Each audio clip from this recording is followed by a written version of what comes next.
What is the fate of Johnny Wrestling? Is he all elite bound? Not right now. Not right now. Not right now.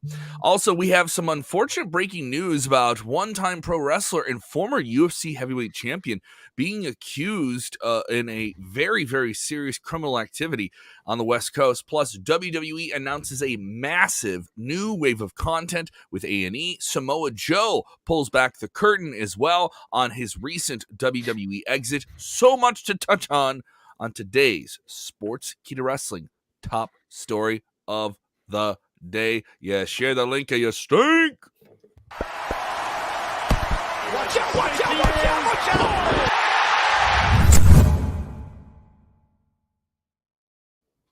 I'm so sorry, Jose G. I went out of order there. Watch out, watch out, watch out, watch out, watch out. I'm Kev Kellam. That's Jose G. That is Jeremy Bennett with you every weekday here for Sportskeeda Wrestling Top Story of the Day. So much content here coming from Sportskeeda. And we're going to have so much more on the road to WrestleMania. Guys, did you guys know that? I checked it out in my Road to WrestleMania activity book. It's the road to random. It's the road to random heel turns is what it is. Yeah, there was a wild one last night. Yeah, so Two of them. Mm-hmm. Plenty to cover. Raw was certainly eventful. Cannot say it was an uneventful episode of Raw. Don't know if you liked it. You can check out the full review with bro. I thought we were watching AEW for a moment with all the tag team matches that we had on Monday night. Yeah, you can check out the full review with Vince Russo, bro, former WWE writer, WCW writer, He was and tearing Jeremy it apart last night. Well, what does Vince do every week? And then you can Jeremy Bennett also jumping on that show as well. Yeah, Vince called it a 3-hour house show last night. Well, what did you guys think? He didn't like much of it. I thought it was a pretty fun show. I mean, the title change was awesome. Yeah, that was good. I could have done away with a lot of the tag matches. I mean, there was just so many tag matches. The 6-woman tag match was pretty fun, especially when Bianca Belair whipped the hell out of Becky Lynch's torso, and then they pressed that sound effect button in the middle because it was just way too loud compared to the other whips. Sean says there was no audio. I disagree with Sean Ross. No. I think I showed it to my wife. She was like, "No, that was a sound effect." Yeah, They went Indiana. Like I said last night on Legion of Raw, they went and got some clip art from an Indiana Jones movie on a couple of those. Something interesting Russo said is he thinks Becky had those welts put on her, and he noticed like she was pulling up a shirt or something, and thinks there was welts on it before even the first strike. So he's thinking those are fake. I don't know if that's true or not, but interesting take there on that one. made me believe. That's all I care about. Yeah. Saw people talking about it online. So this is the first time I've heard anyone say that stuff. God, that's gotta. But man, if those are real, man, God, get in the shower. That's gonna sting like hell. Ouch! Ouch! Ouch! Ouch! Ouch! Ouch! The sting of the hair whip. Yes. So we have a backstage news update here on Johnny Gargano. Johnny Wrestling leaving WWE. His contract came up right around the same time. His wife Candice LeRae, who's also under contract with WWE, was set to give birth to their first child, Quill. Congratulations to them on that. Did a recent interview where he kind of confirmed that the timing of this worked out for him to kind of have his life opened up and be prepared to have the couple's first child. Now, obviously, everyone thinks he's another guy who everyone loves, who's leaving WWE, is going all elite wrestling. It just has to be that way. That's the way things go now. You have to do it. Johnny, you have to join all elite. It has to happen. Well, he has said that he is a free agent, and there is no indication at this time that he is having any discussion with All Elite Wrestling from what we know from any source that we could talk to. But he is open and now taking bookings for wrestling-oriented events and signings and independent dates. So it'll be interesting to see what the next few months are like for him. Isn't to say that, All Elite Wrestling can't be in his future or a WWE return isn't in his future. What do we know here? What's the latest on it? Yeah, man. So Johnny Gargano right now is not expected to be debuting in AEW next month, as per Dave Meltzer. Earlier this week, he did reaffirm that he is still a free agent and is taking indie bookings. So sadly, for anyone who was expecting to see Johnny Wrestling become All Elite. We will not see that. On top of that, we are expecting to get some big surprises this week on AEW. We don't know who is going to show up or what is going to be announced. But up to par there, we heard about Swerve signing with AEW, Jeff Hardy on the potential on showing up over there to AEW. But for right now, you can catch Johnny Gargano on the indies. I really think that he's probably going to end up back in WWE somewhere down the line. I don't know how long, but I just think he's going to come back. Yeah, I've been saying it on this show for months now that I expect him and Candice just to sign together once Candice's deal is up. Candice's deal, I don't think, is up until April, maybe May. So I think they're going to re-sign together so they can end their contracts together. And I think it's going to be WWE. I thought maybe a Swerve being in Ohio. I thought maybe Gargano could have been a shocker for Edge. That would have probably been kind of cool. That would have been crazy. I thought it was really suspicious that they put this segment at the end of the show. And of course, that led to people thinking Cody. Chris Featherstone was in the crowd for Raw last night, which was why I was hosting Legion of Raw last night. Chris was there. He said there were many chances for Cody during the segment when Edge had come out. So a lot of people were thinking that since just the placement of this segment that they thought that maybe Cody would be coming out. It could be interesting, I mean, when you have people chanting for all these different wild things to happen in a bunch of different directions, you have people anticipating stuff. But with Gargano, I don't get any indication that, his future is certain in one way or another. With other people, it was kind of a little bit more clear, and the tea leaves fell a certain way. With Johnny, it's what he says is true. I'm having a child. This is what I want to do. The timing worked out. Maybe I don't come back. Maybe I do. Maybe it's just really important that I focus on having a kid right now. And I can't blame him for that. So, moving along here. Let's jump right into story number 2. This one is certainly a little bit more serious. News broke early this morning that former UFC champion and one-time WWE superstar for a brief little bit has been arrested on an attempted murder charge. There are mixed reports about this potentially being related to a road rage incident and Velasquez possibly pulling out a firearm on someone. He has been detained, as far as we know. We do understand that it's a very, very serious charge, but there is not many confirmed details about this story at this time. But he is currently under arrest, and this was originally reported by NBC Bay Area. Pretty crazy story to say the least. I mean, this guy was wrestling for AAA at their Triple Mania show in October. Some people thought maybe he was going to get back in the mix with big lucha shows coming up here in 2022. Yeah, man, this guy, I saw this news early this morning, and I was just still kind of dumbfounded about this. Like, what was the motive behind it? I understand it's a road rage incident, but yeah, right now TMZ has no other updates outside of he's still in custody. It's still under investigation. And that update came through at about a quarter after 10 Eastern Standard Time was when the latest update from TMZ came out. Anything else, I have not really seen any updates that were like officially reported. And there was a lot of high expectations for him when he jumped to WWE in 2019. This guy was literally used at the end of the most watched wrestling show on television in the last 10, 20 years, when WWE SmackDown debuted on Fox to a very, very significant audience. And had this big match with Brock Lesnar at Saudi Arabia. It was going to be a big, big deal, but he came into that WWE deal needing knee surgery, and that was known. And then they go out there and they have this match. It's just a few minutes and it's a squash and he gets just defeated by Brock and there's just nothing to it. And they had Rey Mysterio in his corner. I thought that was a really smart build-up, and then it just went. It was just a setup angle to get to another match. It was just an angle. I was hoping for big things from Cain in WWE. Yeah, and I wasn't really impressed with his performance, and just I don't know. I don't know if he just felt out of place. I don't know if he was. Yeah, I don't know if he was exactly put in a position to do it. But this is a guy who took wrestling very, very seriously. The times he spent in the WWE Performance Center, there was always good marks given to him about it.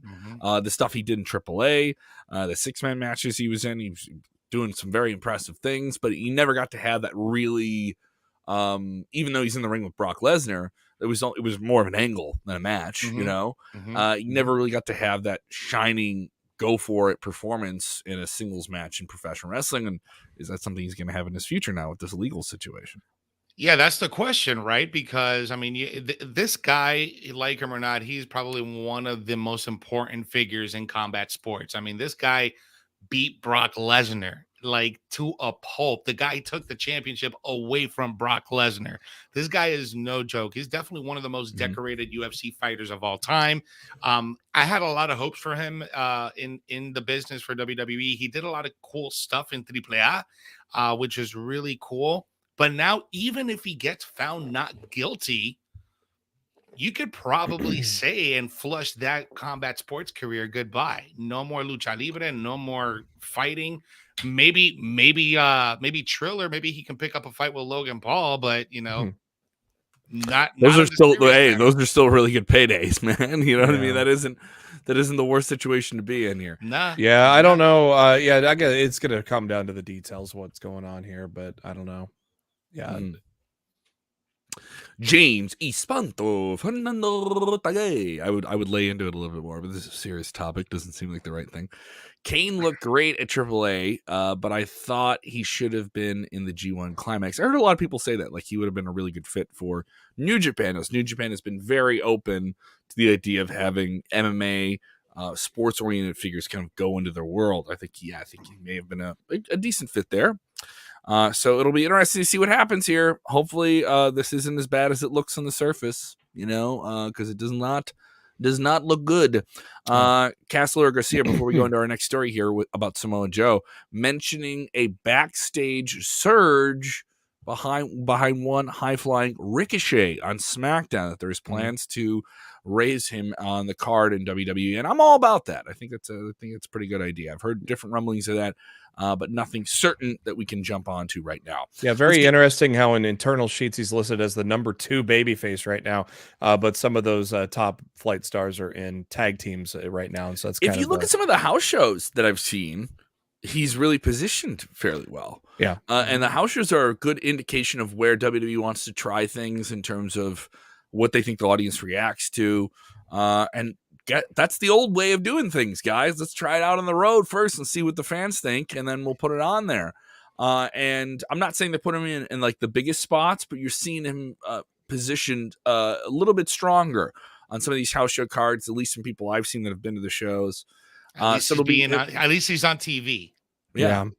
And speaking of WB live events, I'm on the radio, 97.7 QLZ. I haven't told you guys this. This is pretty cool, right? So we're giving away tickets to the Road to WrestleMania tour. Springfield, Illinois, 97.7 QLZ is the rock radio station of Central Illinois. So we're doing our own fatal 4-way. Me and all the DJs from QLZ have a 4-person Survivor Series style team, all right? And you can vote at WQLZ.com, and if you vote, you can get entered to win tickets to the show at the BOS Center March 19th, the Road to WrestleMania tour. My team, this is a great team. I put together a very, very strong team. Roman Reigns, Becky Lynch, Rey Mysterio, Randy Orton. That's a pretty strong team. Hell of a team. And it also allows me to do silly wrestling voices on the radio when I talk about it. So it's pretty fun too. Samoa Joe. Let's get into this story here. Samoa Joe has gone on the record about his most recent WWE exit, and it kind of reveals a little bit about why he abruptly had the NXT championship, returned to the ring after many, many years being out of action, and then lost it, and then they rebooted the NXT brand. So what's the latest here, guys? Lots of stuff here on Busted Open Radio from today, and I talked about his future in wrestling. He says since his departure from WWE, he's been consumed with outside work, outside of the wrestling industry, a lot of voiceover work. I've been busy with that. As far as his future in wrestling, he has started his road back to the ring. He started his road back to the ring in NXT. That road never really stopped. He said he kept training, kept being at the PC at the time with a lot of great young talent, working with guys who are now working with some guys now that are on TV. He wanted to put over some guys that are currently on 2.0, like the Creed brothers. He says they're going to be amazing. Solo Sakai is family behind him. He's going to be an amazing cat, he says. He thinks a lot of the world of the NXT 2.0 guys. Young Braun Breaker is going to be amazing. I was disappointed I didn't get to work with him a little bit more before he's going to make his eventual rise to the top. talking about his future. He says he's training, he's ready. He's not on paper with anybody anywhere, but he hasn't signed to anything. Just kind of exploring options, taking a little time personally to be with his family and shore up things on the home side. He says we'll see what happens in the coming months, and hopefully it'll be positive. I'm not really engaged with anybody or exploring that. I've been consumed with my other work, which has been nice. And now we are getting back to pro wrestling and seeing where we go from here. Later on, he was asked about going to AEW or if he was open to return to WWE. And he says, I am open to whatever opportunity. At this point, I'm blessed enough that I get to make decisions, get to make work on things outside of wrestling, which is a rarity when you're this far and committed into the business. The decisions haven't been made yet. I've got my team working on stuff. When they eventually connect, we'll see if something gets worked out. Certainly an interesting position for Samoa Joe to be in. This is a guy with a lot of experience under his belt, but a lot of injuries. You know, the WWE run was kind of one that banged him up quite a bit. It was worth noting there was some talk of COVID, just a poorly timed COVID infection affecting that title run. And that's why you suddenly didn't see him. And they were already doing the rebrand and would have been a part of that. And then, of course, the sweeping of anyone who was a Triple H person out of the NXT fold, which was very unfortunate. I think it's just crazy that he's not working for WWE. I know he had more of a coach-producer role. He was kind of like a coach-talent guy in NXT, which I think is a good role for someone to be in like him. Like he's the perfect... he was part of talent development, from what I understood, when he was doing the tryouts. Yeah, so you saw it, like what's up. Yeah, we interviewed him. Yeah. And he was significantly a part of that. I think it's just crazy he's not in the WWE, being there so long, doing so much stuff, commentary, all these different things, and not just a wrestler. And we mentioned him doing all the voiceover stuff. So it's just astonishing to me that someone who has that much talent, and then on top of it is one of the, the most respected badasses in the ring in the last 20 years, isn't in the company fold. Someone's going to get him. Someone's going to sweep up and want to get him, or at least lock him in for a while. Yeah, it's a funny situation, right? Because he got let go, he got hired back on, he was made champion, then he got into this backstage role as talent development. I don't know really where you put him now if he does come back to WWE. And at this point in his career, there's a lot of mileage on Samoa Joe's body, right? Especially in his stint with WWE with all the injuries he's had. Honestly, he would probably have a really good fit as a producer backstage, kind of, putting together matches, doing stuff backstage, not only just with WWE, but with any wrestling promotion that he wants to do. I'm sure he could still put on some banger matches, and nobody's disputing that. But the fact of the matter is, he is getting to that age where he needs to start thinking a little bit further down the line. So good that he's doing voiceover work. He's got a tremendous voice for that. He's got that presence. But we'll just have to see. It's a wait and see type of situation, right, Jeremy? Yeah, I don't know. I think obviously his best bet is going to be at an AEW, an Impact, or Ring of Honor when they come back, somewhere where you don't have to work 300 days a year, and kind of be that guy. You don't know what the locker room is going to be yet with Ring of Honor once they come back next month. Obviously, Impact is on the rise with some talents that they brought in. And of course, you always got AEW as well. And so I think wherever he wants to go is probably going to be mutual with the other side. I would love to see him in Impact. I think he'd be a really great asset to them. And obviously is like one of the pillar guys there for a long, long, long time before he went to WWE. Yeah. I think he'd be a fantastic shot in the arm for them. And it's not the same thing where he would be, knocking down the apple cart like he would in AEW. Like you see when these new people come over, it just kind of upsets the order. Now there's just enough people in All Elite Wrestling I think they need to develop. I think you bring in another guy with like that, I don't want to say baggage. Baggage is the wrong word, but like that prestige that he has would be the wrong idea. But there's this baggage now where someone comes in, they have this hype behind them that they already had somewhere else, and you have to play it out on TV. That's a challenge that AEW has made for themselves. If he did stuff in All Elite Wrestling, I wouldn't want it to be now. I would want it to be like when things kind of settle down, I guess, after some storylines wrap themselves up here. Let's get into this final story. Another example of WWE. Everyone says, oh, they're done. They're selling the company. It's over with. They're going down the tubes. Well, that isn't the case. They have announced a massive extension of their agreement with A&E. Now, WWE last year, as the pandemic was going, rolled out this biography WWE Legends series, and these were all very well done. And these were all focusing on talents they'd already done some documentaries on, but these were very, very well received by a lot of different people, and were quite interesting in the takes that they did, and turn going even more in depth to certain talents like Booker T, Stone Cold Steve Austin, Mick Foley, and many, many more. They also did the WWE's Hidden Treasure series, in which they try and go and find kind of elusive pieces, physical pieces of WWE history. They've extended that contract now, a new agreement rolling out 130 hours of first-run content, including a new series called WWE Rivals, which is just the working title that'll focus on famous wrestling rivalries, new seasons of WWE's Most Wanted Treasures, and new episodes of WWE Biography, WWE Legends. So this is a massive, massive deal. It's not clear how much the deal is worth, and at what point will there be a delay between that content making its way over to Peacock. That isn't exactly indicated. There is said to be even more series being developed for this as well. So this is interesting. Quite the deal here by WWE. Yeah, I'm gonna have to probably take out a new subscription. YouTube TV doesn't have A&E or history, but there's this subscription service called Friendly that you can get about 20 or 30 channels, and it includes A&E and history for like $6.99 a month or $8.99 a month, so pretty cheap. So I've been wanting to kind of watch some History Channel stuff again, so I might pick that up once the WWE stuff starts getting churned out again on A&E. You know, there's one thing not one thing. There's a lot of things that WWE knows how to do, and doing documentaries and shooting this type of content is definitely to their forte. I mean, if you just dive into a lot of the documentaries they got on Peacock, it's really good. Even the stuff they did in the first season of the biographies with Mick Foley and just all the legends, that it was just tremendous the way that they did it.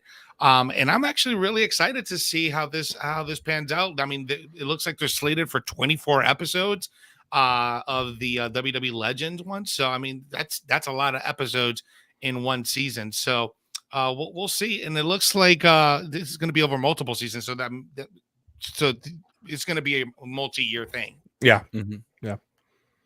Certainly a big deal. Some updates here from PWA Insider. Braun Breaker and Tommaso Ciampa versus Dolph Ziggler and Bobby Roode will kick off tonight's episode of WWE NXT. Also, an update on that Cain Velasquez situation. He will be arraigned tomorrow in Santa Clarita, California jail on those attempted murder charges. No indication of any more of what led to those specific charges. We've heard a road rage incident, but there's been no official statement that we could go with on that as well. A wild time on the road to WrestleMania. Jushin Thunder Liger has been announced for WrestleCon. So that's a big name if you're a fan of New Japan, as I'm wearing my New Japan hoodie. And if you're a AAA fan, they just announced their tremendous lineup for WrestleCon as well. AAA, man, they got a big star-studded lineup for that week. So if you're a AAA fan, if you're a New Japan, bro, you're gonna be in wrestling heaven that entire week. And GCW just announced that the former Hit Row Records is taking on Shane Taylor Productions. That's pretty cool. So, and they're going to be called Ashante and B-Fab and AJ. They're going to be known as Top Dollar. They're going to be known as the Hitmakers. I think it's a cool name. That's a good name. So they're taking on just Shane, easy transition, man. The Hitmakers versus Shane Taylor Productions. It's gonna be good. I think I might catch that show when we're over there. We may have to talk about that, Kevin. Oh, dude, there's so much wrestling crazy. in the week of Dallas. So the week of Dallas, I already know the 2 nights of WrestleMania. We have the WrestleMania Media Day, which we don't even know the details on. Hopefully that all plays out. And then there's SmackDown with the Hall of Fame Friday. I know I'm going to that. Potentially going to NXT on Saturday. It's like, dude, that's so much. That's an overload, there's bro. so That's much an to overload. process and cover. I'm gonna have to bring. I'm bringing that portable cell phone charger with me, man. There's no way. You got to get that solar one. The solar ones work beautifully, dude. Are they good? Are they good? Oh Tim? yeah. Absolutely. But I'm gonna be indoors. What would that? Doesn't matter because let's say if you're waiting outside, you just have it try. Yeah, true. Good point. Good point here. Good point. Guys, before we head out, we got to plug in the Sportskeeda Awards, bro. The wrestling awards. We got to plug those in, bro. Yeah, Sportskeeda Wrestling Awards. You could win prizes with this. I know we just talked about you. Go sign up for our thing. Yeah. We're not recording your email or anything like that. Go do it. All right. It's very, very fun. You could win video gaming consoles, merchandise as well. And also check out our channel to see how the big names are voting. All right. Arn Anderson just did an interview with us, and he goes into detail and doesn't understand why Cody Rhodes was booed and talks about his picks for who had the best matches of the year. Also, we have Eric Bischoff soon going on the record about what he voted for. Renee Paquette has put in her votes. You can see these all right now on our YouTube channel. If you haven't done it, go ahead and subscribe there as well. And vote at sportskeeda.com/wrestling-awards. You only have a week or so to get your votes in. Go ahead and hurry up. Get it in now. We're working on some fun stuff as well for some WrestleMania content. We were filming that today, so it'll be pretty cool. Yeah, it's gonna be fun. We gotta start getting some plans together for what I believe will be a triple threat title match for the Sportskeeda Trivia Federation. Robert and SP3 and Robert D. Felice from Fightful.com. Thank you to him.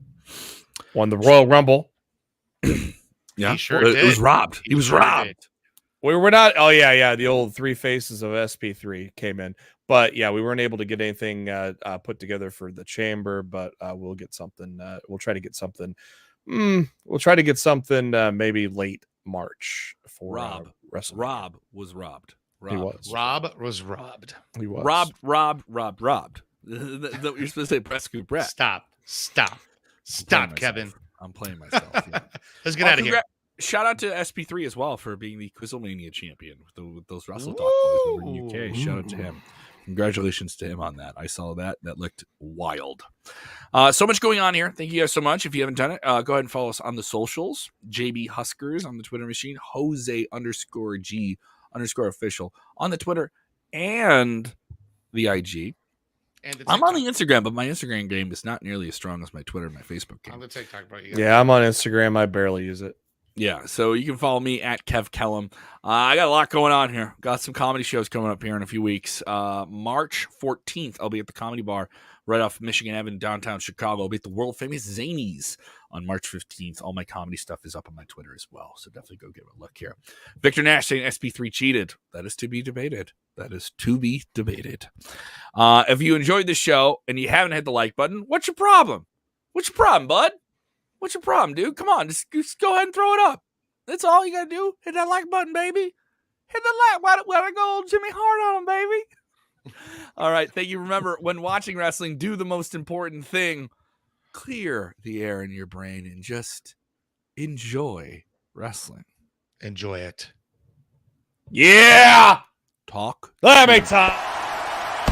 Watch out!